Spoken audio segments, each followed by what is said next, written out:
Во время боевых действий в Дагестане чеченские боевики распространяли листовки с обращениями к российским солдатам и офицерам. Это обращение звучало так. «Солдаты и офицеры, мы обращаемся к вам с призывом срочно покинуть Дагестан и уйти в Россию. Если вы этого не сделаете, нам придется вас всех убить».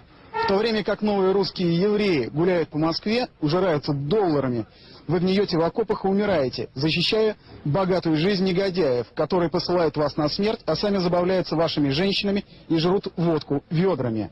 Сегодня они хотят новой войны и вашей смерти, чтобы под шумок в очередной раз захватить власть в Москве. Солдаты и офицеры, у вас нет никаких проблем в Дагестане. Все ваши проблемы и враги, которые захватили Россию в Москве. Идите в Москву и наведите порядок там. Заберите новых русских и их лизоблюдов, что действительно принадлежит нам и вам. Отнимите у них ваших женщин и богатства. Они принадлежат вам. Солдаты и офицеры, в Дагестане для вас смерть и холодная могильная яма.